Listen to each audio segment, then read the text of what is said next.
அனைவருக்கும் அன்பு கலந்த வணக்கங்கள். முதலமைச்சர் பதவிக்காக போட்டியிடும் சிஎம் முதலமைச்சர் வேட்பாளர்கள் திருச்செந்தூர் பவர்ஃபுல் திருச்செந்தூர் முருகனை வேண்டிக் கொண்டால் அவர்கள் நினைத்தது நடக்கும். அதே திருச்செந்தூர் முருகப்பெருமான் அவர்கள் கேட்டதை நிச்சயமாக வழங்குவார்.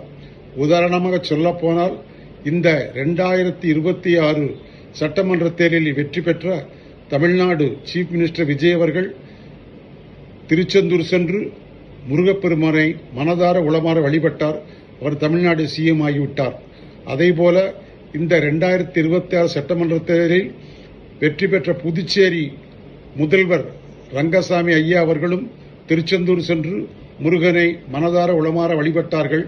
அவர்களும் புதுச்சேரி சிஎம் ஆகிவிட்டார். அதேபோல 2021 பிப்ரவரியில் ஸ்டாலின் சார் அவர்களின் சிறுமதியார் துர்கா ஸ்டாலின் அவர்களும் திருச்செந்தூர் சென்று முருகப்பெருமானை மனதார உளமாற வேண்டிக் கொண்டார்கள். அதனாக ஸ்டாலின் அவர்களும் 2021 வெற்றி பெற்று தமிழ்நாடு சிஎம் ஆகிவிட்டார். நீங்கள் கேட்டதெல்லாம் வாரி வாரி வழங்கும் வள்ளல் பெருமான் எம்பெருமான் முருகப்பெருமானை வழிபடுங்கள். எல்லாமே நல்லதாக நடக்கும். ஓம் சரவண பவாய நமக.